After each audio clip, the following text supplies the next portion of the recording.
All right, everyone, welcome. I want to thank you all for coming out on a rather typical weather of late, but nonetheless cool and so forth. Obviously an exciting and important week coming up, and I cannot imagine a better set of issues and so forth to talk about. Today's talk, as you know, is entitled Money and Politics, How Inequality and Wealth Concentration Are Shaping American Democracy. Nothing could be more timely. Now, this is a Stone Fellows lecture. And let me say a couple of words about Jim and Kathy Stone. They're right here. And please. Now, they are a very major part of they are clearly the reason we're having this talk. Jim in particular, but both, feel quite strongly about the fact that too much money is concentrated in the hands of people like him. Now that is really unusual, okay? People like them I get, but, and so believes that one of the most critical things, issues of our time and one of the most critical things for us here at this university is to think about how you actually make progress when a huge part of the wealth is sequestered at the very top. And the risks of all that come in many forms and in many areas, but not the least of which has to do with the impact on politics and values and so on. So, now Kathy Stone is also someone who's been deeply involved in a whole series of things. Both have been involved throughout the Boston community and the like. Jim, let me say a little bit further, he actually got a PhD here at Harvard. He taught in the economics department for a while, and then strangely he decided to make a living somewhere else, and that's why he's able to sponsor these events. He's done extraordinary work in insurance and other kinds of things. He at one point was insurance commissioner for the state of Massachusetts, and he was even served as chair and commissioner of the U.S. Commodities Futures Trading Commission. So he's someone who's for a long time believed in government and believed in ways that we can think about making things better. He's also got a wonderful little book called 5 Easy Theses, Common Sense Solutions to America's Greatest Challenges. This was written pre-Trump, so I don't know, there's no common sense solution there apparently. Not that I have any views. No views, I have no views. We'll wait to hear from you, Theda, at the appropriate time. Kathy Stone is also someone who's been quite involved in a set of activities, particularly around, in recent years, a set of issues. For example, how should we think about Boston Harbor at a time when sea level rise may be going on? But she's also been involved at Boston Harbor Now, Museum of African American History in Boston, Supreme Court Historical Society, WBUR, and so on, the Wilderness Society. Both have done extraordinary work.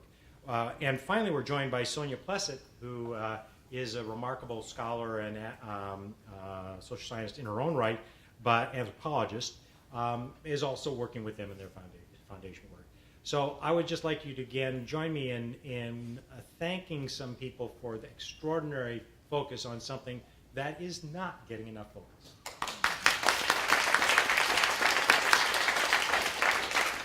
And of course, I should definitely mention the fact that the reason there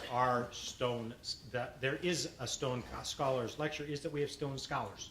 And part of our Inequality and Social Policy program, which is heavily funded by the Stones themselves, and part of that includes Stone Scholars, of which there are a number here today.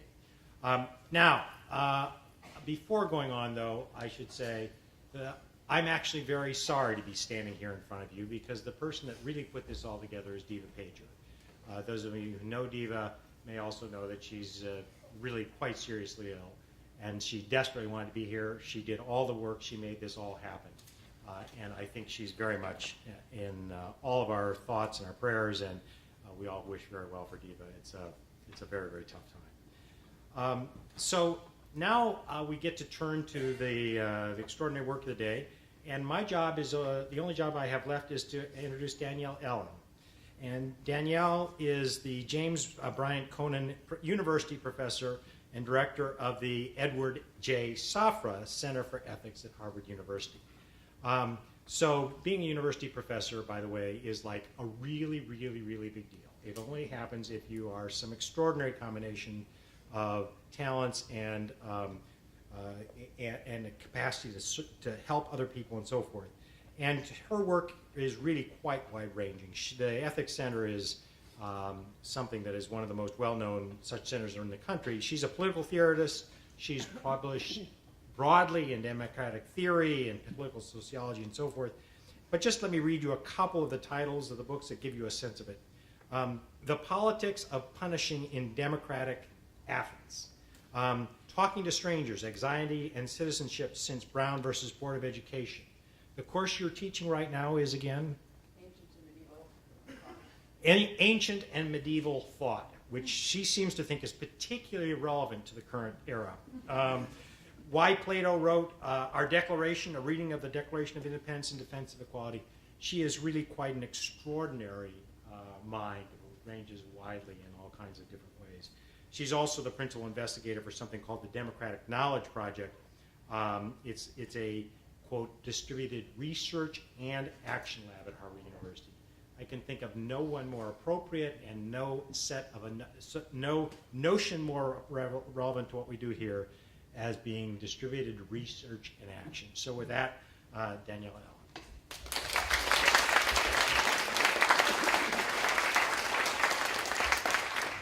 Good afternoon. It's a pleasure to be here, and since David ribbed me for my passion for antiquity, I have to remind you all that the first student of wealth inequality, serious student of wealth inequality, of course, was Aristotle, who understood that competition between the rich and poor was the fundamental cause of revolution, period. And therefore... Malcolm Weiner, he spends all his time on antiquities issues. Ah, there we go. In any way. No, but you gave me a chance to make a pitch for antiquity, so people don't think it's relevant, but actually, in fact, it's not clear to me that the moral arc of the universe bends toward justice. I think we're always just a couple of generations away from slipping back into really brutal conceptions of politics, and that we therefore have a responsibility constantly to rebuild the basic knowledge it takes to create and sustain healthy, thriving democracies. So I take it that's why we're here tonight. It's a real pleasure and honor to have the chance to talk with these distinguished scholars. The subject of inequality is pressing. It has, at this point, developed a big, significant body of scholarship. The good news is we're not the beginning anymore of thinking about this. And it's worth saying a little something about the arc of change in the disciplines here. In the 90s, people thought about inequality already, but the way people primarily did was to think about distributive justice, to be deeply concerned, as we were talking earlier, about poverty, for example, and thinking really about how to try to affect different kinds of economic distributions. And one of the most important things that's happened in the last 20 years has been for people to put the issue of political equality back in the picture, and the question of power, and the relationship between wealth and decision-making in the first place. There is very good reason to think that you can't actually address distributive questions if you haven't, in the first instance, addressed questions of power. And we will be doing that tonight as we focus really intensely on how wealth concentration is shaping American democracy presently. We have 4 presenters. Each will speak for about 8 to 10 minutes. And then afterwards, they'll all come back up again for a discussion, and Theda Skocpol will also join us at that point. But I'm going to introduce each speaker one at a time, starting with our first this evening, Alex Hertel-Fernandez, an assistant professor of international and public affairs at Columbia University. He is a former inequality doctoral fellow himself and received his PhD here at Harvard in government and social policy. He is the author of Politics at Work, published earlier this year, and has another book coming out soon, State Capture, How Conservative Activists, Big Businesses, and Wealthy Donors Reshaped the American States and the Nation. He's also working on a book on governance with Theda, Millionaires and Billionaires United, which is where we're starting this evening. Alex.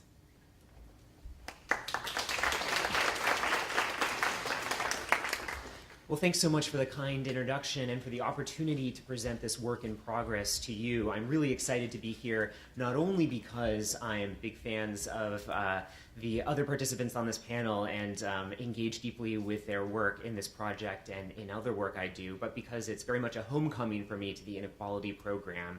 And after leaving Harvard, I realized just how special of a place this was, that there could be events such as this that brought perspectives on inequality, power, and politics from different disciplines to bear on these real-world questions. So I should mention that this is not only joint work with Theda, but also this comes from broader work that is co-authored with Vanessa Williamson at the Brookings Institution, another inequality alum, and Caroline Turvo, a recent graduate of Harvard College. So the starting point for our project is the increasing interest in the political involvement of wealthy people. And we think there's been really terrific work that's been done documenting the political behaviors of individual wealthy families. I think about the work, for instance, by Jane Mayer. There's the work that Ben Page will be talking about that he's doing with J. Seawright and Matt Lacombe, looking at the political preferences and activities of individual billionaires and millionaires. And there's also been some fascinating work done on the political preferences of tech elites. And we engage with this work, and we also depart from it somewhat by shifting the focus from the individual characteristics of wealthy people to focusing on the organizations that they create and maintain. And in our focus on organizations, we take a page from Jacob's work with Paul and really highlight the ways that organizations give wealthy people power above and beyond the political clout that they might have acting on their own.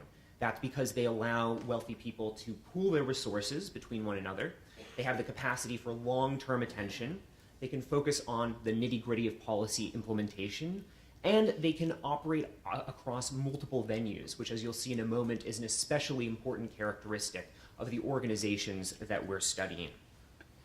So the two types of organizations that we're considering that are created and run by these very wealthy millionaires and billionaires are donor consortia on the one hand and cross-state lobbying networks on the other. So donor consortia are organizations that aggregate wealthy people together to pool money for political investments both within elections, so thinking about election time mobilization, but between elections as well, thinking about policy development, recruiting leadership to the political parties, generating ideas, funding even academic research on these topics. And that sets them apart from, say, organizations like super PACs that are involved in election cycles only, and it sets them apart from foundations as well, because they're much more explicitly political in their purposes.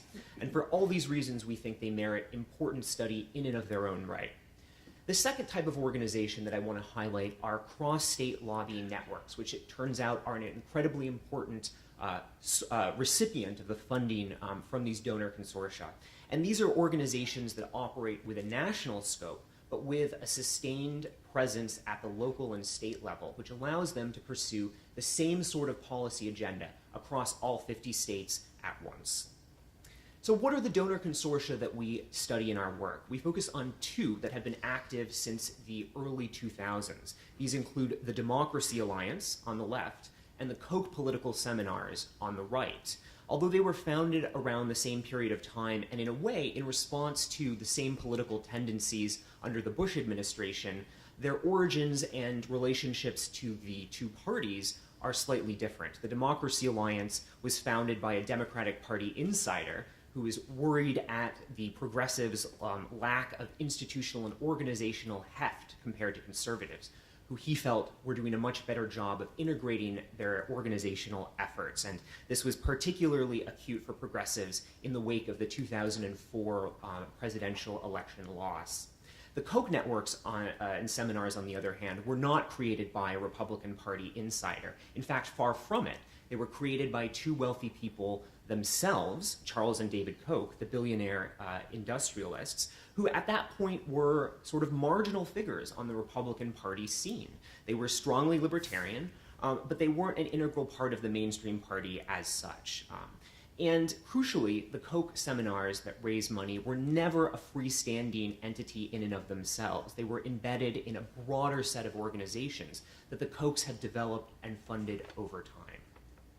So what does the trajectory of these two organizations look like? Well, this gives you a sense of their growth and scale over the periods in which they've been active in the early 2000s to the present. And in blue, you can see the Democracy Alliance fundraising, where they pool money from wealthy donors to invest in a variety of political organizations. And you can see that initially the Democracy Alliance was raising about as much, if not more, than the Koch political seminars. But by 2009, you can see the Koch seminars pooling away, and by the 2016 election cycle, the Koch seminars were raising between $700 and $800 million.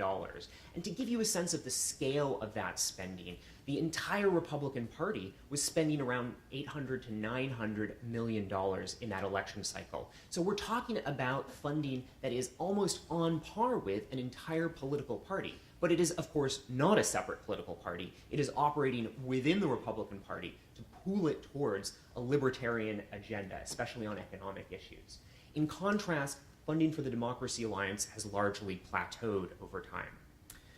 So the differences between the two donor networks extend beyond the overall level of money that they collect from their participants. They also spread that money in very different ways. So this shows you for a 2-year period in which we have relatively comparable data, flows from the Koch seminar's main funding organization. It's called Freedom Partners Chamber of Commerce, and how it compares to funding from the Democracy Alliance. And for the Koch pie chart on the right, you can see here that the vast majority of funding, 80%, goes to just 8 organizations that are tightly controlled and even, for the most part, created by the Kochs themselves. In fact, a majority of that spending flows to just one organization, Americans for Prosperity, that I'll talk about more in a moment.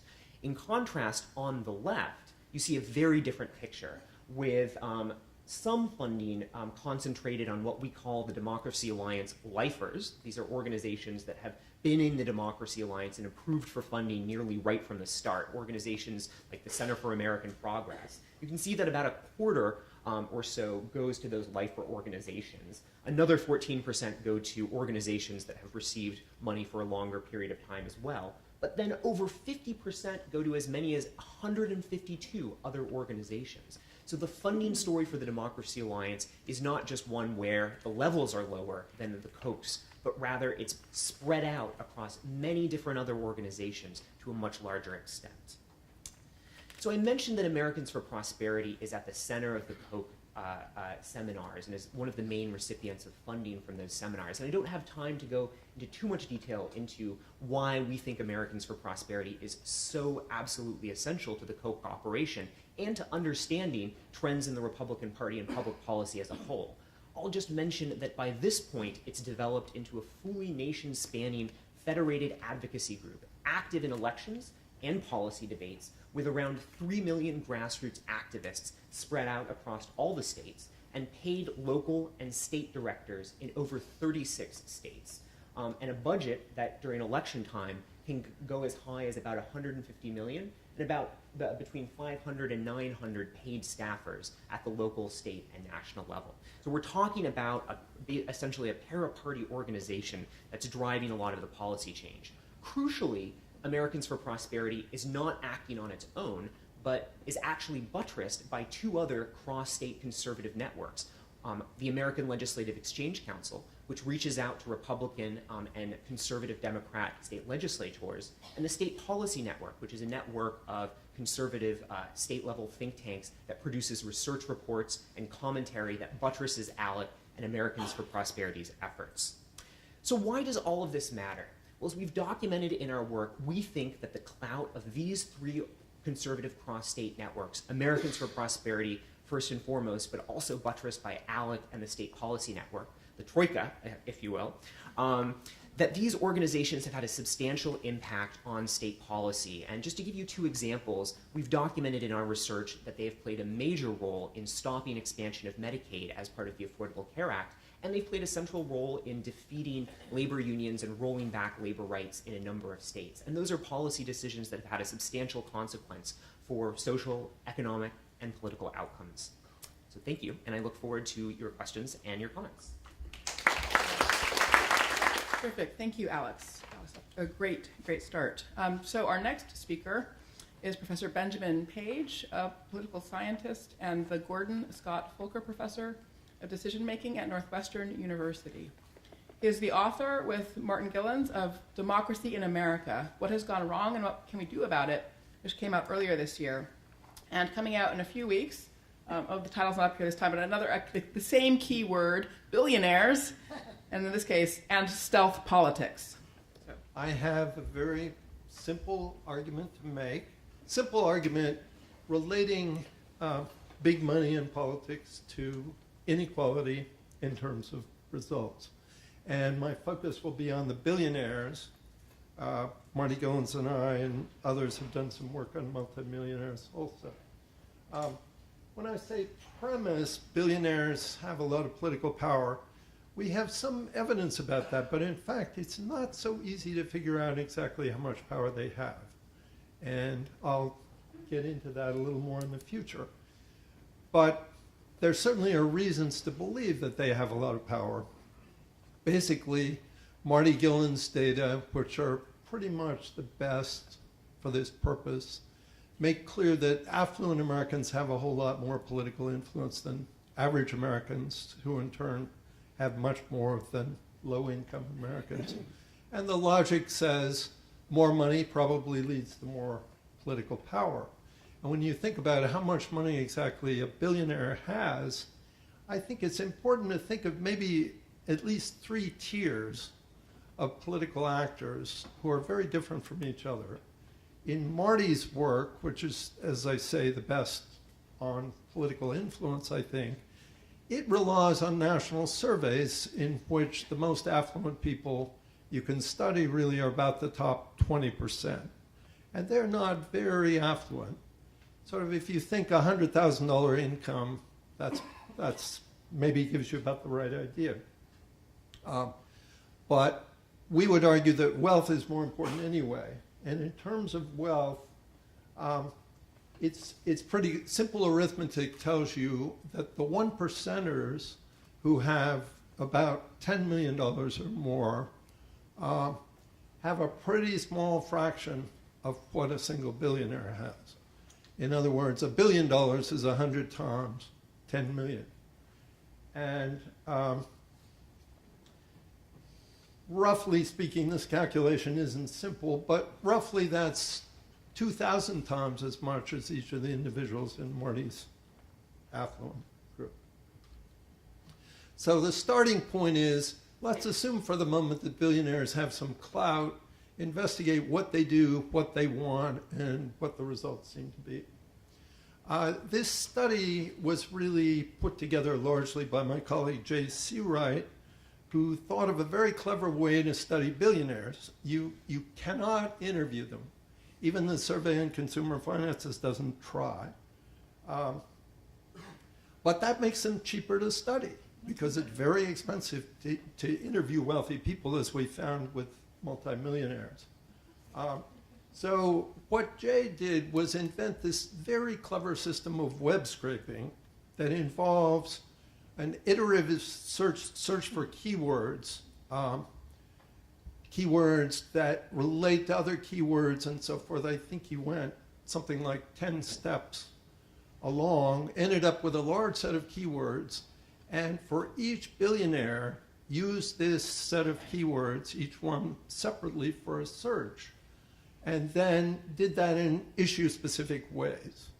So we were searching everything publicly available over about a 10-year period concerning these 5 families of issues. These are not a single issue each. It's all sorts of taxes.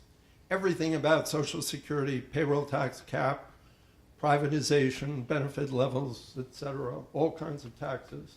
And then we did social issues. I won't be saying much about them because of the focus on economic inequality.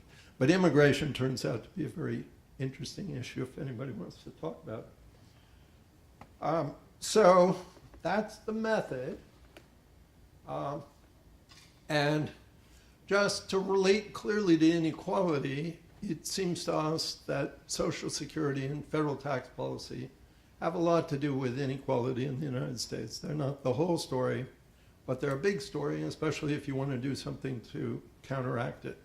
Social Security, of course, is the biggest single equalizing transfer program, depending partly on how you think about the value of health benefits and so forth, but it's a big one. And taxes make a huge difference, particularly the difference between regressive taxes like payroll taxes and corporate or personal income taxes, and especially the estate tax, which turns out to be of particular interest to billionaires. Because in fact, very few people pay the estate tax except extremely large estates. In terms of general activity, and this is based on FEC records and a certain amount of poking around by the Center for Responsive Politics and so forth, the billionaires, and I should have made clear, it was in the slide, but I should have made clear, we're studying the 100 wealthiest billionaires in the United States. That's the 100 at the top of the Forbes 400 list. 92% of them made reportable contributions. And the average amount for a billionaire does not look like much, right? Merely $500,000. That's largely because most of what they do is probably now dark money. It's hard to be sure. It's dark. It's hard to be sure about all of it. But just in terms of reportable contributions, even that's pretty substantial. And about a third of our billionaires either held fundraisers or bundled other people's contributions. And those contributions, it's pretty simple to find out again from public records that most of those went to Republican candidates, almost all very conservative Republicans, or to conservative causes. 3/4 of the money, again, this is just reportable money, went to Republicans or conservatives. We can't be sure about dark money, but there's every reason to think that at least the same proportion and maybe a higher one went to conservative causes, because one of the functions of political contributions is access. And if you're Microsoft in Washington, you probably want access to Patty Murray. You're not going to close her out from your contribution.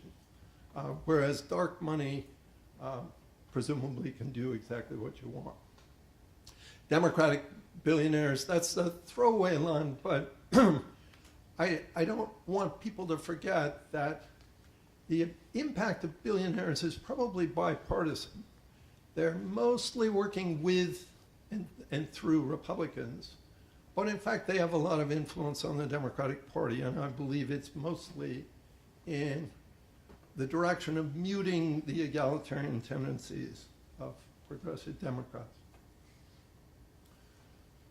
Now, one of the things that came out of our web searching that I think is pretty new is we were able to find a whole bunch of cases in which billionaires, individual billionaires, took actions related to public policy in very specific ways. They set up organizations to abolish the estate tax, say, or they contributed to them, or they led them. And in fact, out of the 100, 13 of them, 13%, did something in relation to an organization of this sort to cut taxes. Not a single one worked to increase or maintain taxes in this sense of working. And the estate tax was 12-0. Quite a few billionaires were going out of their way to work to abolish the estate tax. None. We'll see rhetoric turns out to be different, but none were actually working to sustain the estate tax. And even on Social Security, where you might imagine that's sort of a no-brainer in the United States, that everybody's for it, there's not even a majority of these billionaires who was working on behalf of Social Security. I shade one more, 4 instead of 3 working against it. This table basically gives you more detail on the 2 previous slides. You can see the 13-0 taxes in general, the estate tax is 12-0. To me, carbon taxes is pretty interesting. This is a sidelight, but we found this in the multimillionaire study too, that there was amazingly little worry about global warming, and amazingly little concern shows up among the billionaires too. Are these actions or people? These are the frequency of actions by people. In other words, units are people. This is 13 people out of 100. And Tom Steyer isn't in there? Tom Steyer is Not in the one. not in the 100. I think that's right. Yeah, he's an important figure. But the fact that you mention him is one of many signs that the Democrats don't populate that top 100 very much. And this is probably our most important finding. It's a negative finding, and so we were disappointed at first. We were hoping we're going to find out what are these billionaires saying about public policy. We'll get measures of their policy preferences. We'll compare that to survey data and so forth and so forth. No, it turns out over this 10-year period, looking really hard, you can't find any specific comments about these issues by most billionaires. To me, the Social Security thing is astounding. 10-year period, fights about privatization, allegations of bankruptcy, all this stuff, and hardly anybody said anything. And in a minute, we'll talk about who did say something. Capital gains, certain issues of special interest to wealthy people, same deal. Capital gains, estate tax, corporate taxes, a whole lot of silence. As I say, pardon me, those who did talk were very unusual. The biggest single talker was Michael Bloomberg. He was mayor of New York and running for mayor and so forth, and he felt obliged, I guess, to talk about federal issues as well as local. But he's an odd case. He's sort of I would say, a libertarian of an odd sort. He's very liberal on social issues. On economic issues, he's sort of maybe center-right. So he qualifies this generalization a little, but the other three, Buffett, Gates, and Soros, have all been defenders of taxes of various sorts, including the estate tax. Buffett being the most valuable. And then on Social Security, most of them have been pretty quiet, just barely mentioning it. But Buffett has been pro-Social Security.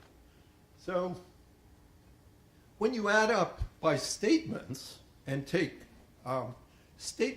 public statements as a unit of analysis, and give Bloomberg his 23 and average it in with everybody else who had 0 or 1, most of the statements that people might find in the media are actually center-left or center, favoring higher capital gains taxes, at least maintaining estate taxes, personal taxes, and it's mostly just Buffett, but public statements are mostly pro-Social Security. So that, to us, a very important thing about this is we have all this action in terms of contributions, action in terms of this private activity through issue-specific organizations. But the average American who's trying to figure out what billionaires are like, if they haven't gone into Jane Mayer or the scholars' work, they may have heard of the Kochs, but mostly they're going to be listening to Buffett, Gates, Soros. And that means they have a misleading impression of what billionaires are up to.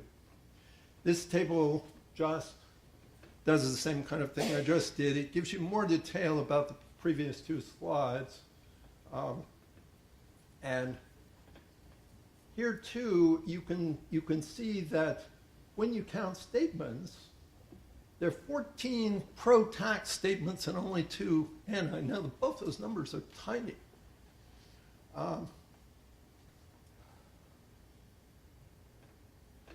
So we argue that this represents stealth politics in the sense that it's deliberate. And of course, we can't see into the hearts and minds of the billionaires.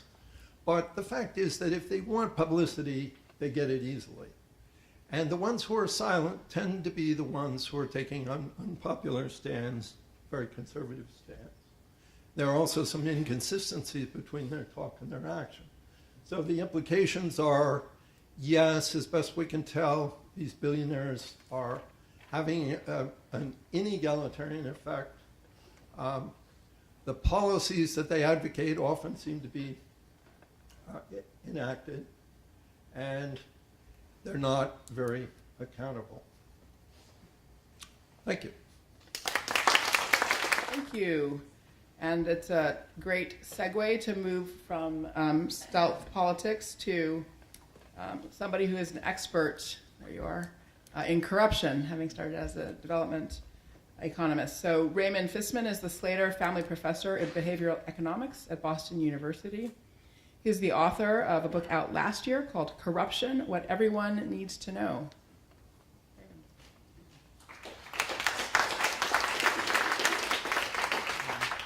First, thanks so much for having me.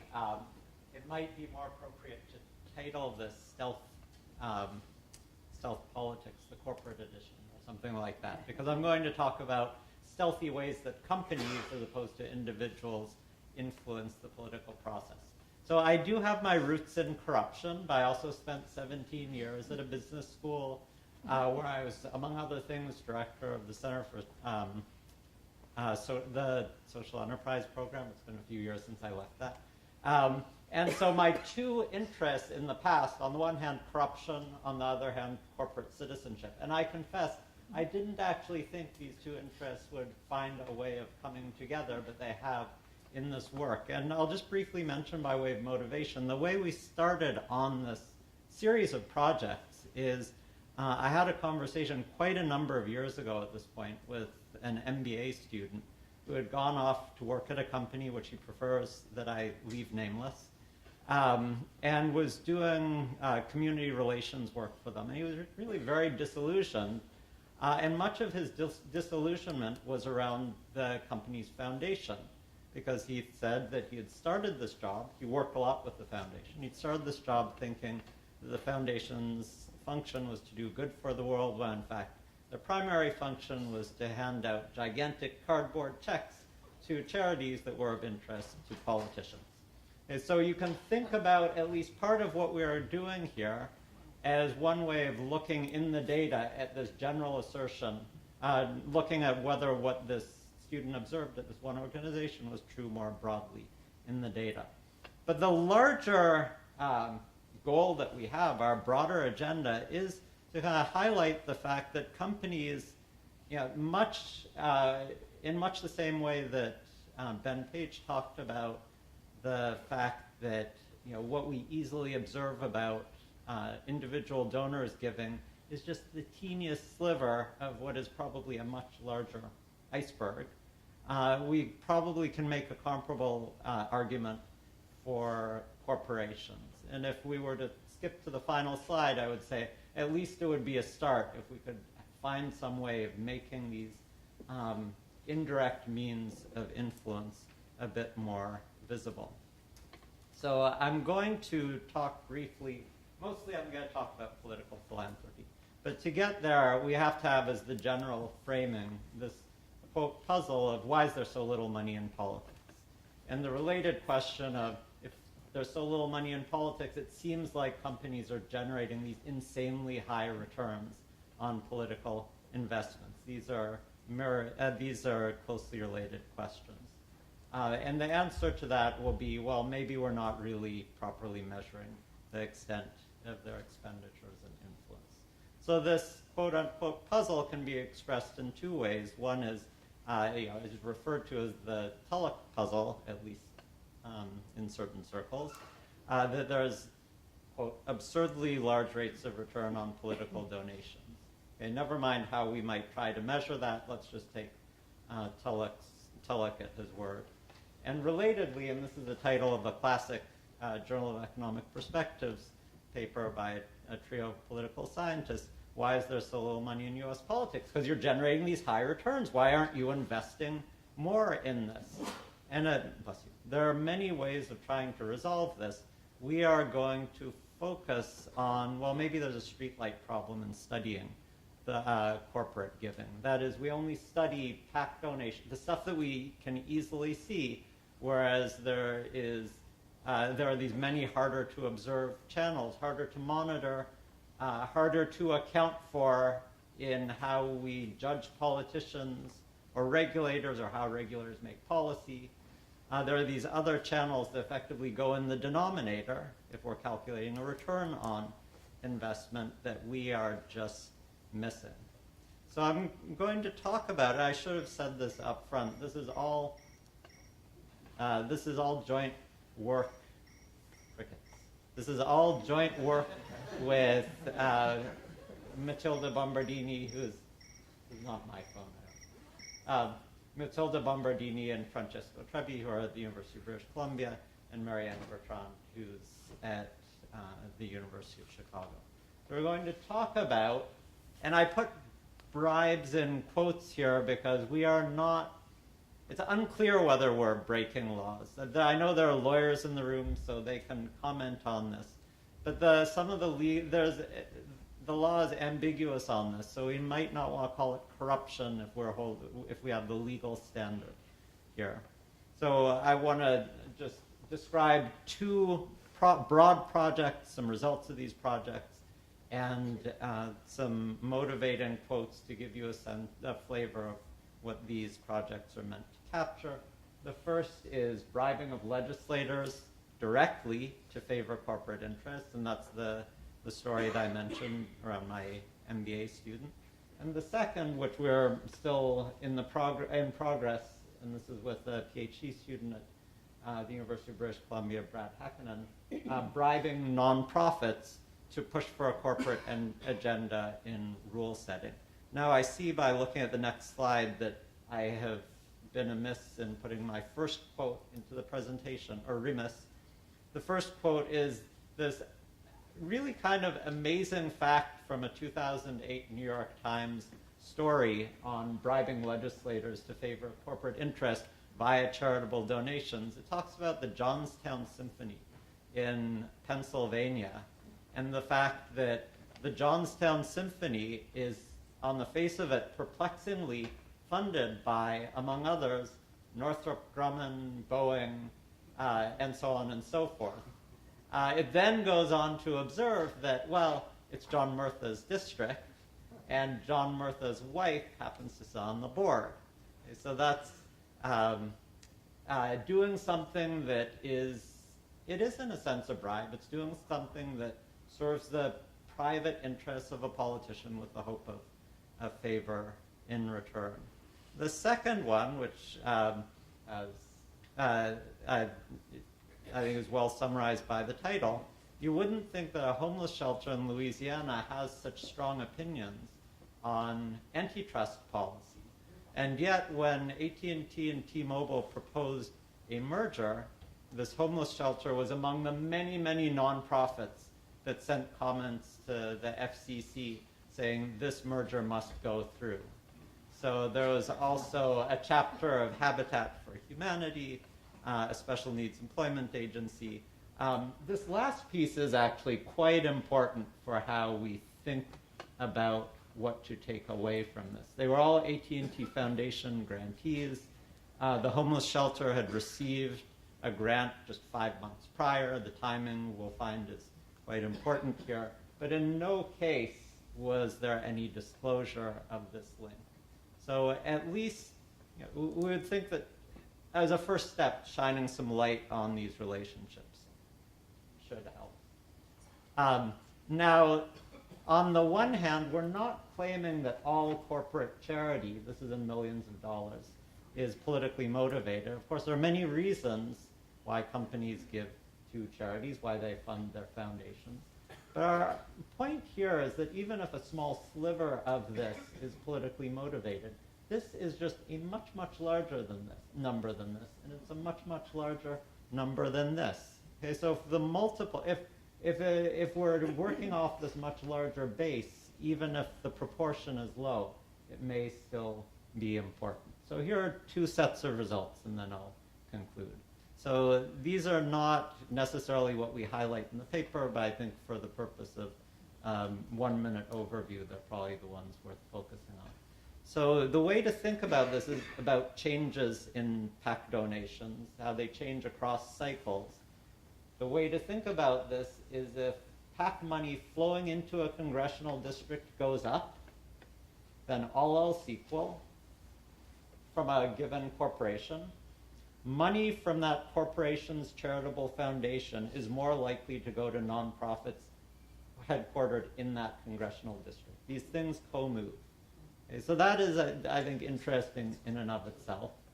Most of the paper is about how this seems to be driven by rotation of representatives onto and off of congressional committees that are of importance to the firm. So just think about a representative getting onto the Energy and Commerce Committee. All of a sudden, that representative becomes much more important to, say, ExxonMobil. Okay? If it gets onto banking and finance, much more important for Goldman Sachs. And the final piece is focused on personal connections rather than perhaps catering to political interests, that is trying to please voters, the electorate. And we can't really budge this, which is why I find it so interesting. It's not just a matter of these nonprofits with politicians on their boards are particularly large or particularly urban. It results in a much, much higher fraction of revenues from corporate donations if you have a politician on your board. The second piece is, again, we're now looking at rulemaking. And I think I'll actually, just in the interest of time, which I am out of, say that it's really quite well summarized by the AT&T T-Mobile anecdote.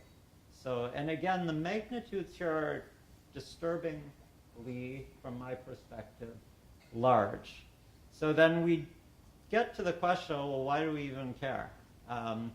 So there's lots of money in politics. Well, we are particularly concerned with money that we can't see.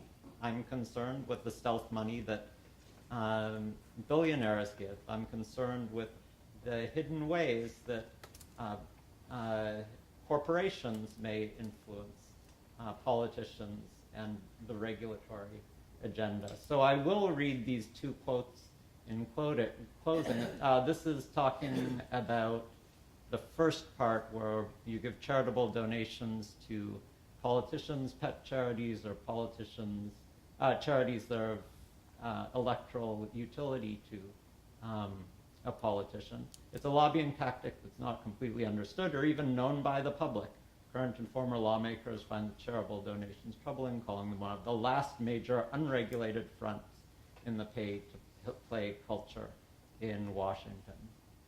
Here, this is from a 2016 University of Michigan Law Review article. Nonprofits' comments mislead agencies, because nonprofits are supposed to be this neutral perspective on rules.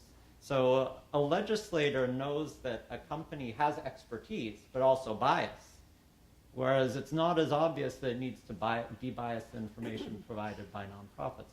Mislead agencies reviewing public comments as agency officials might have difficulty distinguishing between true preferences and corporate funded preferences. So what do we do about it? Well, you know, in economics, we talk a lot about trade-offs, and there's no, it's not like I have for you the perfect solution that has no downside. But it does seem like one pretty easy takeaway is that these hidden channels should at least be brought to light. Thank you. Thank you. And now it's our pleasure to listen to Jacob Hacker, the Stanley B. Resor Professor of Political Science at Yale. He's also the director of the Institution for Social and Policy Studies there. But this year, luckily for us, he's a fellow at the Radcliffe Institute for Advanced Studies. His most recent book, written with Paul Pearson, is American Amnesia: How the War on Government Led Us to Forget What Made America Prosper. Jacob. Well, good evening, everyone. I am really glad to be here. I want to thank Pam Metz in particular for arranging everything. And Danielle for the kind introduction and for moderating this event. And I want to thank all the people who could be here, including one of my favorite people, E.J. Dion, who will tell everyone, and it's true, that I wrote my dissertation right outside his office. And that's why it took me such a long time to finish my dissertation, but I did gain quite an appreciation for conversations with EJ over red wine. And I just want to also thank a person who could not be here tonight. Diva was so wonderful in every correspondence we had about this event, and I'm really sorry she can't be here. One more person to thank, my co-author, Paul.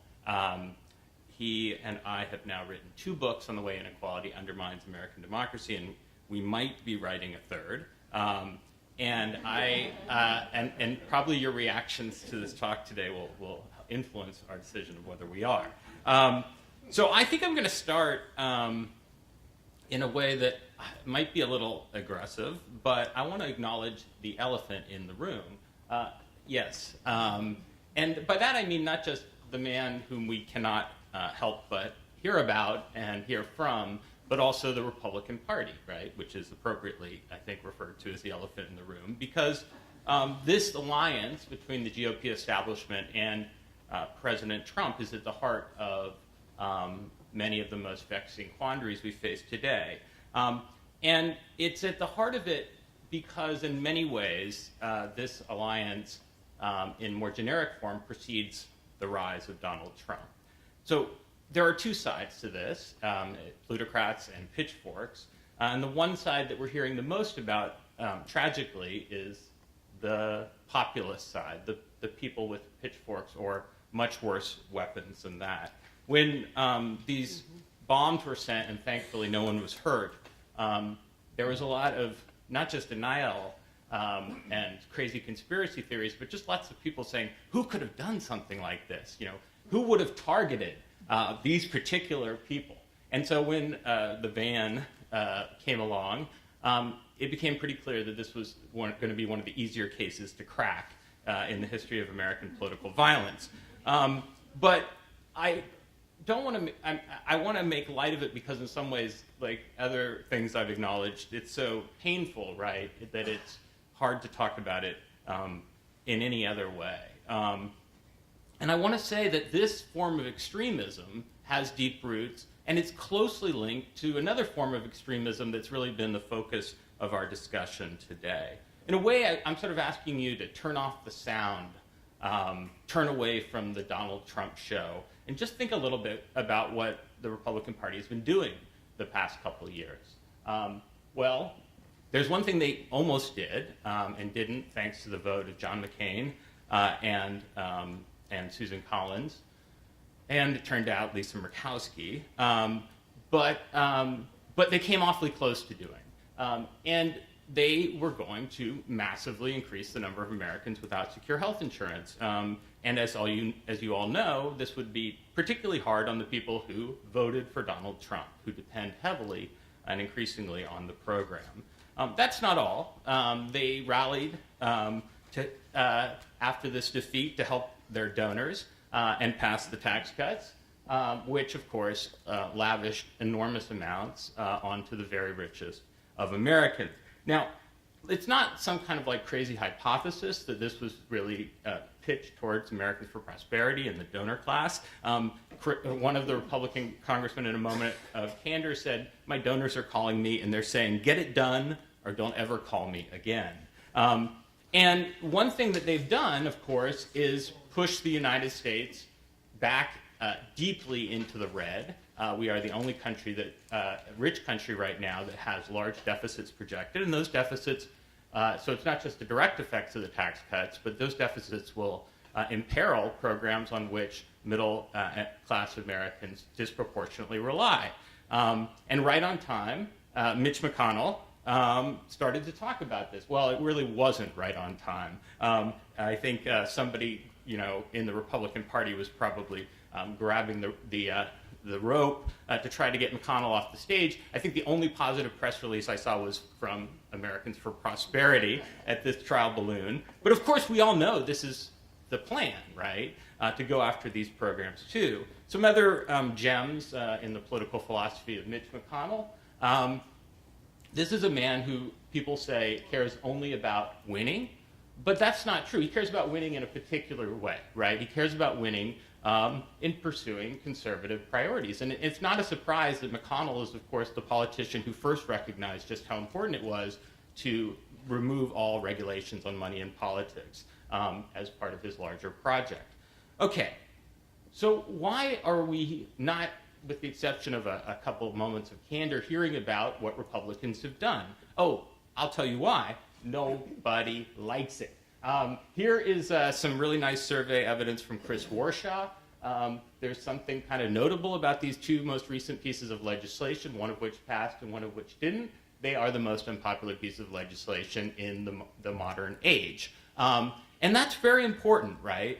Because it is really a big part of the reason why, thinking deeply, the Republican Party has turned so sharply towards divisive themes. Let's just think about it for a moment. What is Trump's closing pocketbook pitch to Americans? Well, first, he's going to protect those with pre-existing conditions, which is something he's affirmatively against. Second, he's going to cut taxes on the middle class, which is something that he had a big opportunity to do, and he didn't. And third, he's going to control prescription drug prices, and they've got a plan for that they're going to tell you about next year. This doesn't seem to be working, and so the pocketbook pitch is being put to the side.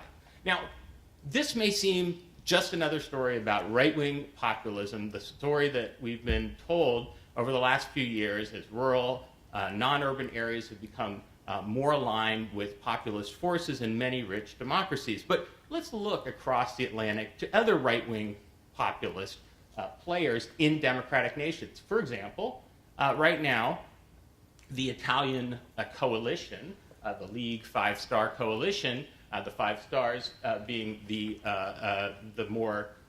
older of the two and more ambiguous of the two parties, and the League being the anti-immigrant populist party, they are fighting with the EU to spike deficits. Sounds just like the United States, except for what they're trying to do is lower the retirement age for social programs, provide a basic income guarantee, and cut taxes for the middle class.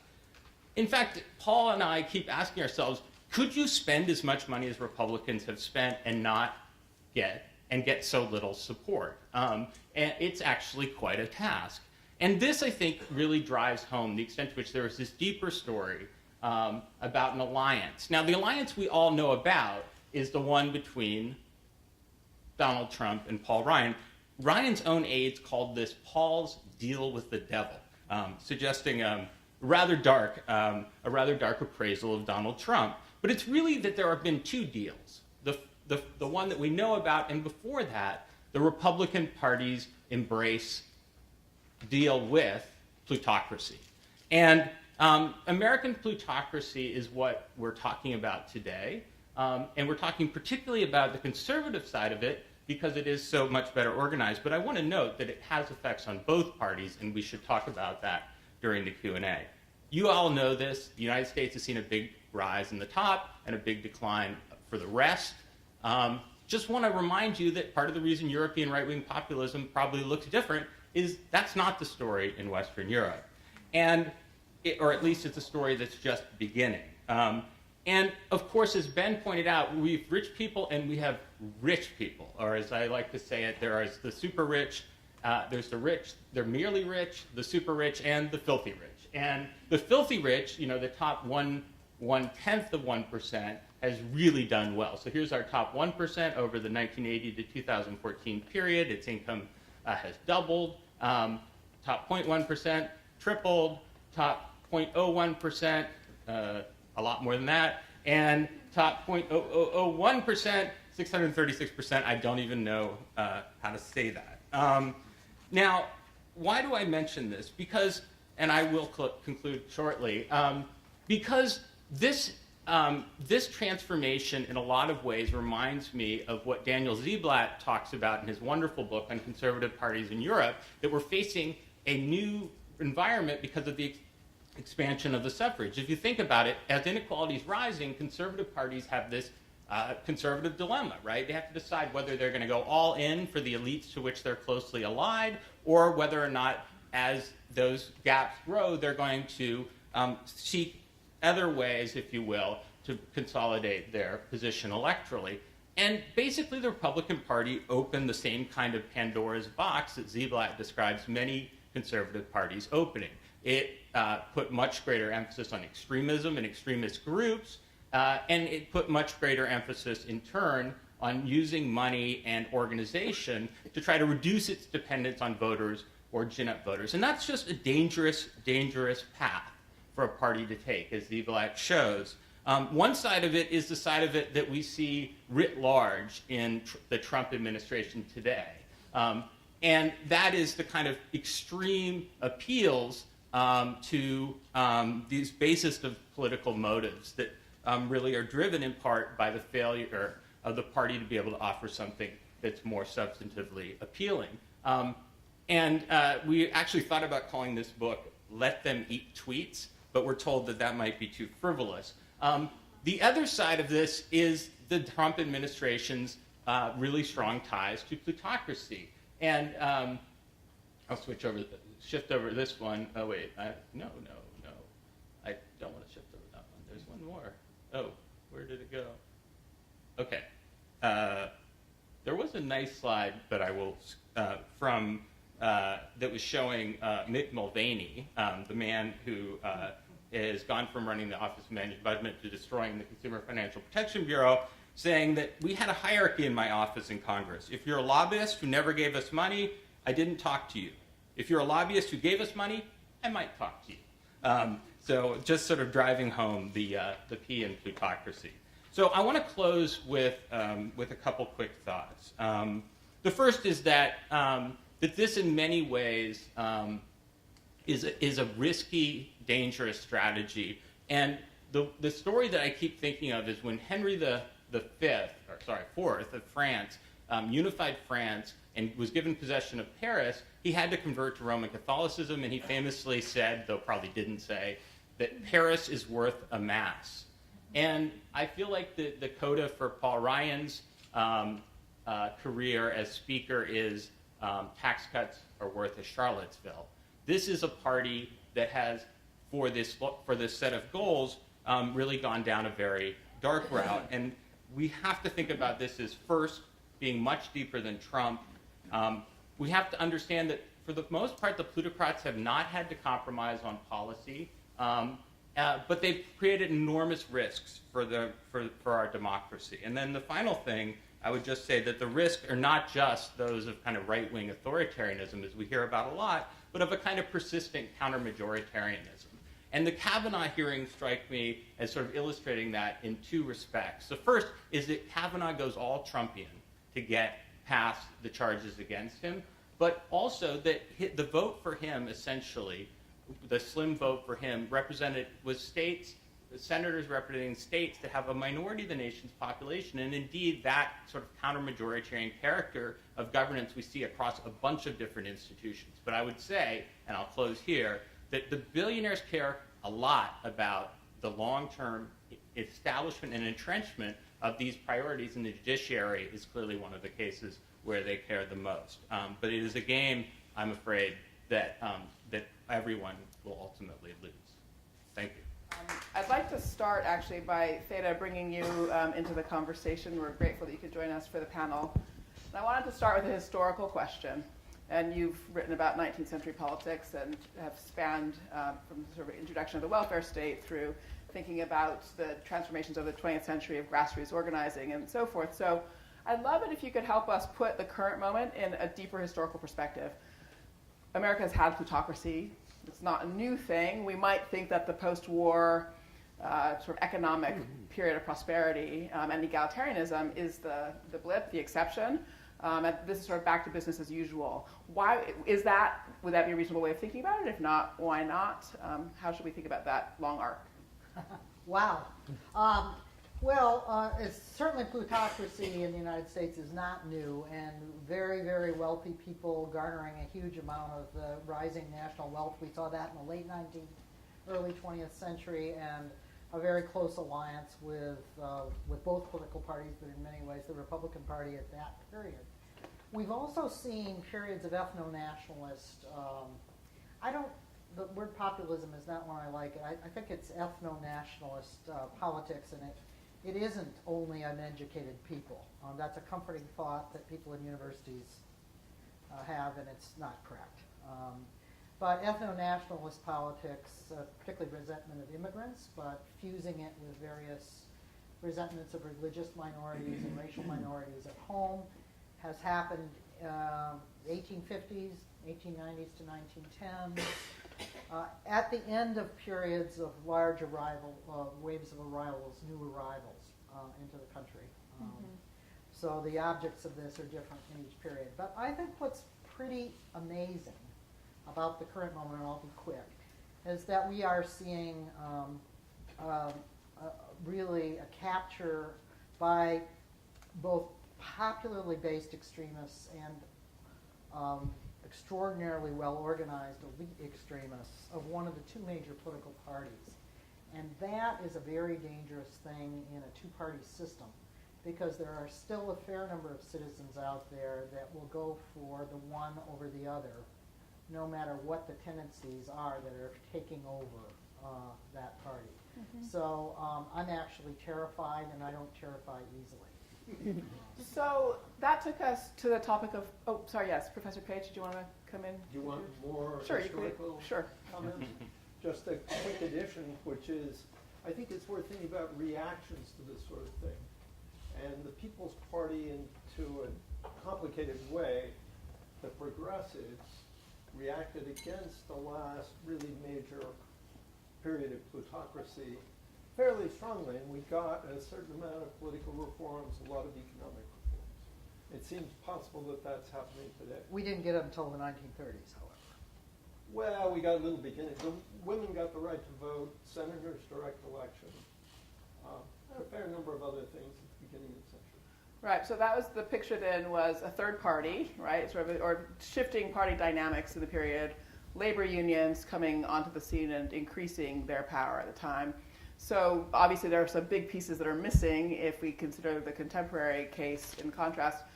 What are there dynamics at work that show a pathway forward for adjusting the balance of power again? Let me maybe throw that over to Alex or Jacob. Do you want to? I think this is actually Alex's area, so you should come in. Yeah. Well, certainly when we think about reviving these different social movements that have fostered democracy and fostered a more egalitarian politics, labor has to be front and center there. And I think it's very telling that a key priority of many of the conservative activists, but also donors that we've been studying, has been to defang the labor movement, not just because it achieves an ideological objective of these folks, but because of the political ramifications that it has. In joint work with James Feigenbaum and Vanessa Williamson, we've looked at the political consequences of anti-labor legislation and found really big effects. When you take away an interest group like that, it fundamentally changes the political landscape. And I think to rebuild that movement, then you need a big shift in our policy, both at the state and the national level. Can you say more about the sort of policy shifts that you think would be important there? Yeah, I think it's become increasingly clear that our system of labor law at the national level is wholly outdated and insufficient for promoting vigorous labor movement in the United States, and we need to move away from the firm-based model of bargaining to industry or sectoral bargaining. We need to build in a bigger role for labor unions in government and expand the opportunities that they have to attract members through valuable benefits, and more generally make it easier for people to form unions. It's quite difficult right now. Mm-hmm. I would just add that, and we have a foremost scholar here on voting, many actually who are quite illustrious on this topic, that in the past I think there was a tendency to poo-poo the effects of broadening and reinforcing broadening the franchise, which has been restricted over the last generation, particularly when it comes to people who've been convicted of and served their time in jail. And increasing turnout among those who are enfranchised. The fact is, though, we have seen, I think, quite clearly that in the last 20 years or so, a transformation of the relationship between the voting and non-voting population that means that broadening and really empowering people to vote, and doing so in a context in which there are organizations that can help them learn about their interests, could make a big difference. And it's not a surprise, therefore, that the groups that Alex writes about. By the way, I will always do this, which is Alec and Alex. Alex studies Alex. I will commonly make this error, and I'm so sorry, Alex, because you are nothing like Alec. But anyway, these groups tend to pursue cutbacks in organized labor, restrictions on voting, and tax cuts that make it harder to do things through government. So it's quite clear that that's seen as a major threat by those who are on this side of the political debate. Mm-hmm. So this is a discussion about the different sources of power and how we might open up the system to more competition in the decision-making process. I would like to bring you, Ray, because I imagine the perspective from somebody who thinks about corruption, about how you respond to that, it probably looks a bit different. Sorry, how you respond So how does the system correct when corruption is on the increase? What should we be focused on? I guess partly I want to take a step back and think about whatever broad trends we might see in the country, whether corruption or just the visibility of corruption has in fact shifted broadly. So what I'm describing in the slides and in our work is in a way a form of corruption of democracy. But note that what we are studying involves only data from 2014 and earlier. So I think there has long been a set of instruments that companies, corporate. So if you think about something like increase about empowering labor unions, clearly that's going to be something that business interests will push back against in lots of ways. And so from my perspective as someone who was thinking about it less in terms of these questions, less from the perspective of a corruption scholar so much as someone who thinks a lot about firms and their motivations, is once again we have to find some way of at least being able to better observe when these opinions and whether are being expressed by firms and when firms attempt to influence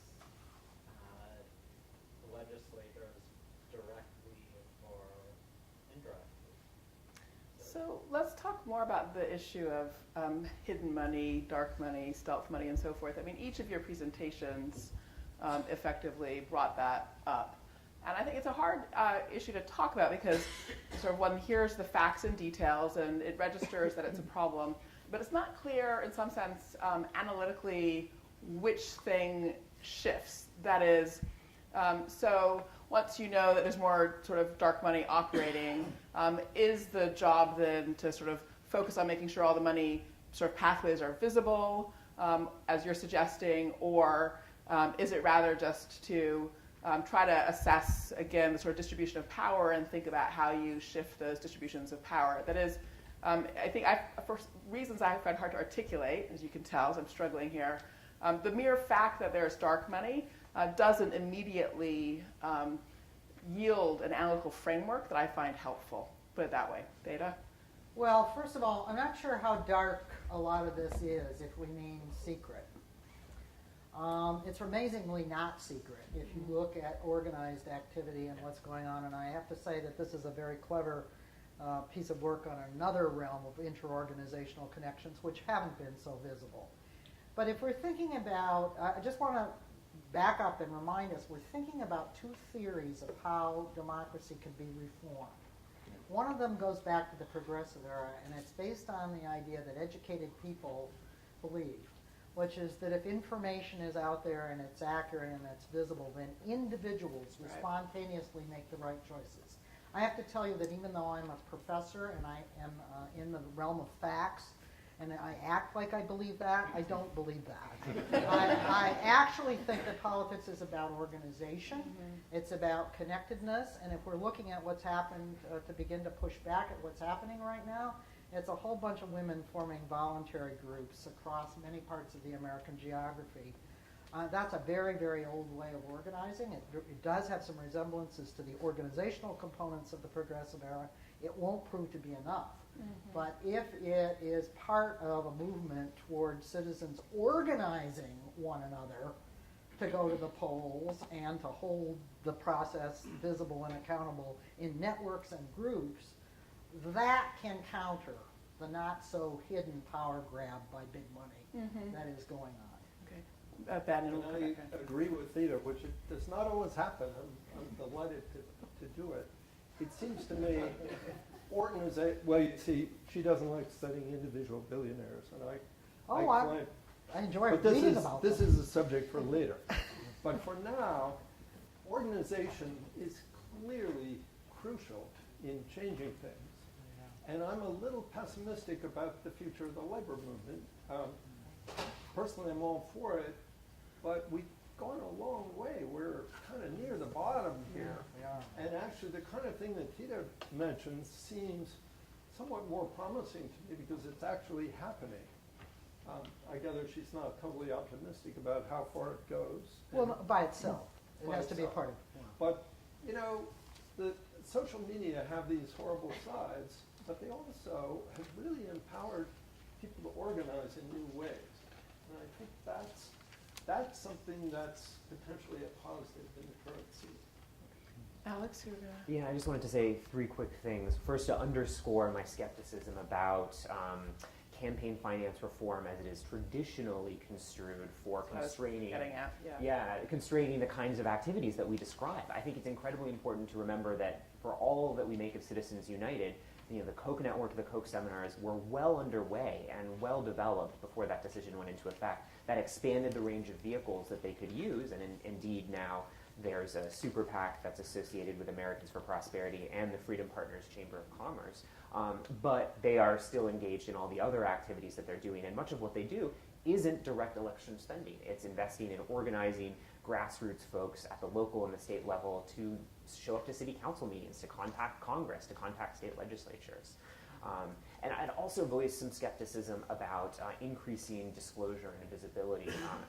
As with Theda, I'll just give a concrete example of this from my own work in studying the American Legislative Exchange Council. So a number of large Fortune 500 companies were participating in ALEC secretly. That was part of the appeal, is that they could sort of engage in stealth politics without the blowback of being associated with conservative activists. And this came to light in recent years, and under consumer pressure, a number of companies pulled out of ALEC, but just a few years later, they returned once the media scrutiny had ended and the conversation had moved on. So while I think visibility and disclosure is important, it can't really be the foundation for a fix. Yeah, and I would just add one last thing there, which is that, I think what all of us are fundamentally interested in is the distribution of power. And the way I think about dark money is kind of like dark money. How do we know it's dark matter? How do we know it's there? It's because of the way the other factors behave. So the question there are 2 ways to deal with this. One is to try to kind of like cabin that power source, and the other that we've been talking much more about is creating what Galbraith famously called countervailing power. And I think that's really where our most promising efforts will be directed. And I would just add one thing that I think is really important here, and it was actually brought home to me by Alex's wonderful op-ed with 2 co-authors in the Times the other day. What Alex found is something that comports a lot with other research, and that is that staff members to representatives have no idea where their constituents are. And let's be more precise. They think their constituents are generally speaking, way more to the right than they are. And there's a reason why that is, because what matters is not the public opinion slides we put up, clearly, or there would have been no tax bill. What matters is organized opinion. And so I just want to sort of drive home that I do think voting actually matters a lot here for reasons I sort of briefly articulated, but ultimately it's a range of kind of organizational solutions. And that sounds really it's easy to say and hard to do, but I actually think there are a bunch of innovative and promising ideas on the table that hopefully all of you and us can talk about over the coming weeks and maybe in a more favorable climate. So Ray, and then I'll open it up after that. I guess I just want to clarify that I'm not of the sunlight is the best and only disinfectant school of thought around political accountability. It is more, and maybe this is essentially echoing some of the previous comments, that like we're grasping for responses to this, and many of the responses that we might have probably fit the kind of whack-a-mole type problem, where you clamp down on this one channel and another one pops up. I do also want to draw the distinction between electoral accountability and regulatory accountability. And I don't think it is such a crazy stretch to think about regulators as more kind of the social planner that is in fact trying to do the right thing, but gets this distorted perspective on a given topic because the countervailing opinion is in fact just a stealth opinion of the corporation. Great, thank you. So much more we could talk about, but I want to make sure we have a chance to hear from everybody in the audience. There's a mic there, and I guess a mic over here. Hi, thank you guys for your very clear and informative talks. I'm wondering if any of you guys can speak to the difference between the type of power and influence that billionaires have in our system and the type of power and influence they might have in a more less democratic system, like an oligarchy or where blatant and open corruption is allowed. Is there less ability to have an influence in our system? Is it just more expensive, or are there certain issues they can't touch on? How does it affect things that we're a democracy? Who'd like to? Well, Jacob? not to be trite, but how do you know we're not living in an oligarchy? But no. So non-democratic, less democratic systems clearly do feature, we have a lot of examples of this, right? Outsized influence for some very elite people. On the other hand, it also features a lot of risks for some elite people who are not aligned with the regime. The story that I'll just mention one case that is moving quickly in the wrong direction, namely Brazil. And Stephen Levitsky, the co-author with Danielle of How Democracies Die, said he was just down in Brazil talking to business elites and basically saying to them, that you really don't want to support Bolsonaro. And they are so scared. They apparently so scared of the left. Now, most Brazilians were upset about corruption, but they were so scared of the left. And this gets back to what I call the conservative dilemma, right? Which is present in these semi-democratic regimes as well as fully democratic regimes. And so I think we really are not, as political scientists, there's this tradition of paying a lot of attention to elites historically, and we kind of lost that, and it's great to see a lot more attention back to this idea. So I don't know if I can give you a relative measure, but I think it is quite telling that Latin America's experience, Hungary's experience, are looking a lot more germane to ours. Thank you. Ben, do you want to add something? Two quick comparative points. One is Jeffrey Winter's book might be helpful to you about different types of oligarchies in different places, ancient and modern. And one of the big distinctions is sort of tame, civilized oligarchies in places like the United States. And oligarchies where the crucial thing is just defending your wealth through armed force. A second comparative point, which has been troubling to me and to many people who think about political reform in the United States, how much of the U.S. scene really is different and dependent on our peculiar institutions, including our crazy campaign finance laws and things like that. And there's beginning to be a bit of evidence that, in fact, in Western Europe, even places like Germany and Sweden, more affluent people have a whole lot more power, pretty much in the same order of magnitude as in the United States. The big difference seems to be what it is they do with their power. Well, that's a huge difference. Yeah. And let me just say that I don't believe that the only overriding variable is how wealthy people are. Wealth is a magnifier of one's capacity to act on one's goals, interests, and values. And I'd like to interject the word values, because I do think they matter, and I think there's a lot of evidence that American elites, and not just the very wealthiest, have been moving in the direction of a behavior that resembles corrupt regimes. special deals, begging for favors at the expense of others in the same circumstance. I don't think that's confined just to business circles, and I think there's reasons for businesses to be nervous about that, because one of the things that historically democratization has brought to business is a little bit more level playing field. And Donald Trump, among other things, represents the desire to give favors to the business people that he sees as aligned with him, and to punish, including using state power to punish those who are not. He reminds me of Chiang Kai-shek. I study all kinds of different things, and so I draw different analogies. But I don't think we should think of ourselves as so different, and I don't think there's anything about our institutions that makes us protected. I appreciate that, Theda, that reminder to talk about values, and I think you've given us a good example of one of the ways in which that matters. I think it actually also matters on the theme of taxes, which we didn't have time to get to, but that was a sort of consistently important thread in every presentation. There has developed a uniformity of position among a set of elites on the question of taxes. That's not sort of historically consistent. I mean, there's been more diversity of view, I think, over time. And I think that's something else that we have to pay attention to. There are wealthy Americans who believe that taxes should be progressive and that they should pay more. Yeah. There are. A few. EJ. Yes. First of all, thanks to all of you. I want to underscore Theda's last point. We really do need a better class of elites. And that it's really striking that I think there are a lot of studies that suggest the business class has moved substantially to the right of where it used to be, say, in the 50s, 60s versus the 80s, 90s, and forward. I also thank you, Jacob, for the shout out. I still miss you outside my office. I want to know what that red wine was. Yeah, Give a tip. It was pretty good in those days. And Professor Fisman, that was an awesome presentation. And I think one of its results is that every charity in America is going to put a committee chair on their board from now on. But I hope you pursue this work because it's really important.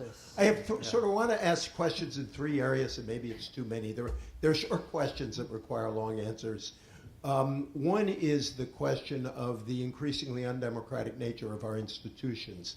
As the populations concentrate in metro areas, the Senate in particular becomes more and more unrepresentative. By 2040, 70% of us will live in 15 states, so that 70% of the population will have 30 senators.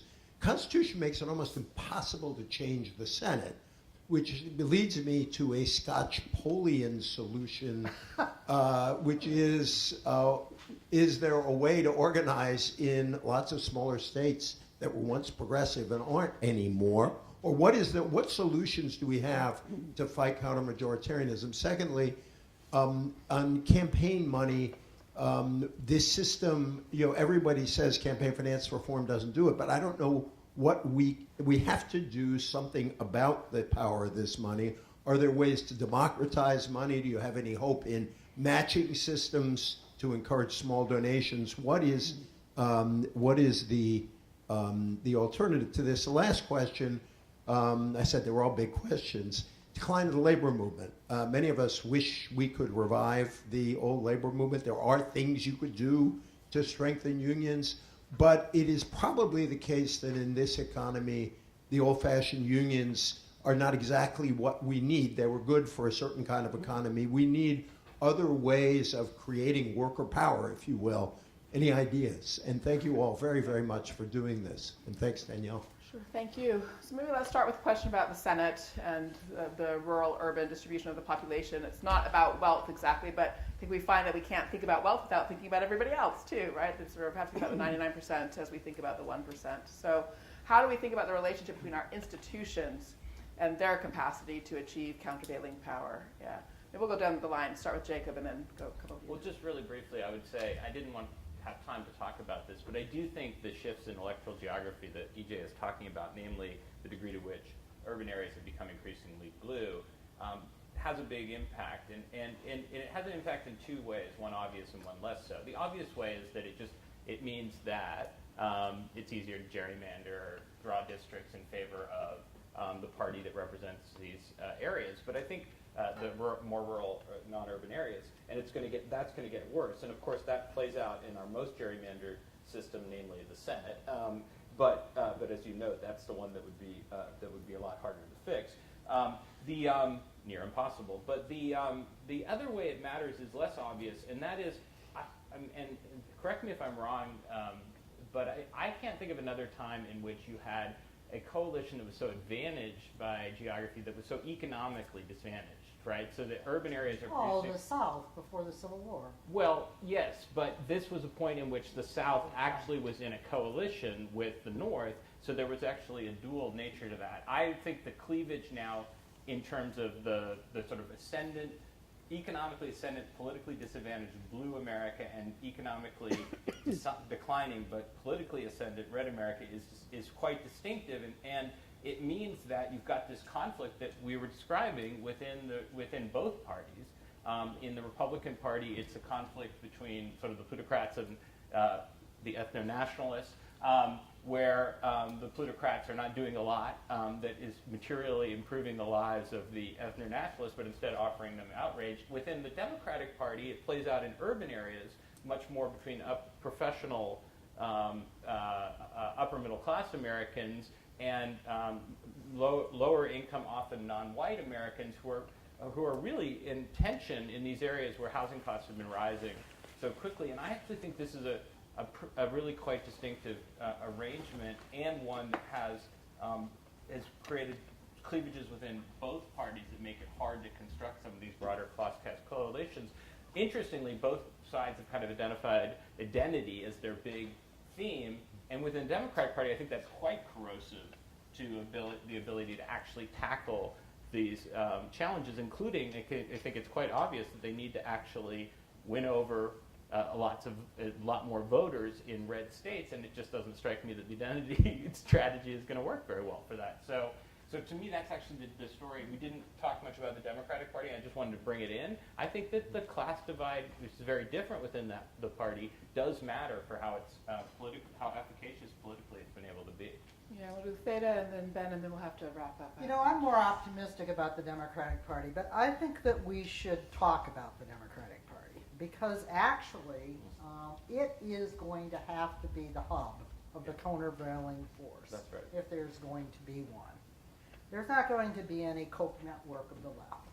That's just, probably wouldn't be a good idea, but it's not going to happen anyway. So it's going to be doing two kinds of reforms in the Democratic Party, creating more of a hub of networks of organized people who can work with and through it and forge alliances with one another that are going to vary across the political geography. And the other is making sure that it's actually an organizing engine and not simply a fundraising engine. So much of American life now is people with their hands out for checks. Your study showed that. And I think that we should realize that everybody needs enough money, but they don't need the most money. They need to spend the money wisely. They need to organize and work together. And the Democratic Party has to be that. I think it's happening. I don't think that there's anything that's set in cement about Democrats only running the campaign the way Hillary Clinton ran her campaign. The 8 counties I'm visiting in Trump land, they all say the same thing, the local Democrats. They didn't come here. And when they did, they arrived at the last minute. They sent a young man from Brooklyn. Same phrase in different states, I heard, from people who'd never That guy was talked to each other. busy. A young man from Brooklyn who told us to do something that made no sense here. Right. But the people there are perfectly capable of being nurtured in their voluntarism and their ability to organize. They will change the margins back to 60-40 losses in some of these places. And if you lose the outsized areas in Pennsylvania, areas in Pennsylvania by 60-40 or 70-30, rather than 80-20 or 90-10, you win the state of Pennsylvania. That's already happening in Pennsylvania. It's already happening. It's going to happen next Tuesday. Exactly. Wait, a couple of quick points on EJ's question. The Senate is a huge problem, and we really have to face that. And I think it's a mistake to start by saying constitutional amendments are impossible. They've been possible before, even when most state legislators opposed them, as with direct election of senators. And there is this little wrinkle of admitting new states to the Union. Yeah, Puerto metropolitan areas. Rico and DC. That's That would be a something good right start. Even within states, there's no reason you've got to get agreement from the state, but it's not impossible to bring in metropolitan areas. Secondly, on money, yes, absolutely. As Theda said, you don't have to have as much. You've got to have some. That's a perfect lead-in to public financing of elections. That's the way. In other words, if you want to equalize the playing field or come close to it, the way is to have matching, or what I would prefer, just equal vouchers, democratic vouchers to every citizen.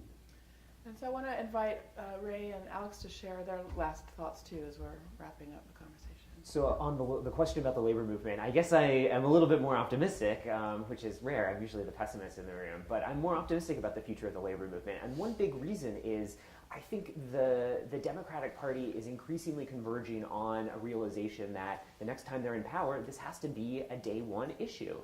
In contrast to the early days of the Obama administration, where not only was labor reform sort of the last thing on the list, but when you think about EFCA, the Employee Free Choice Act, which was the pro-labor bill that the labor movement was pushing at the time, it was tinkering around the edges of a failed system. And the sort of bills that are being put forward now by, say, Senator Elizabeth Warren would fundamentally restructure the labor movement in very positive ways. And I would just add, for all that economic trends have put downward pressure on the labor movement, there are some bright spots. So the growth of the service sector, for instance, my colleague at Columbia, Suresh Naidu, is exploring really neat ways where the fact that you have consumers interacting with workers at, say, Uber or at the grocery store actually introduces more possibilities for turning those consumers into union organizers who can teach those people about how to exercise their labor rights on the job. So I would think more about the possibilities for taking advantage of these economic changes. Oh, I get the last word. Yeah. I actually was going to talk about public funding, which I think is probably the right model, because otherwise you go from dark money to black money, which is what some countries have in funding their political campaigns. So I'm very wary of that development. Great. Well, let me conclude with some thanks again to the Stones for your generosity, Pam for your terrific organization, David for your leadership, Diva, with whom we've all been her voice tonight, I think, and it's just an important thing to remember that how much work Diva has done and to take her leadership example with us in the work that we're all doing. And then to our terrific panelists, it's really been a wonderful conversation. Thank you.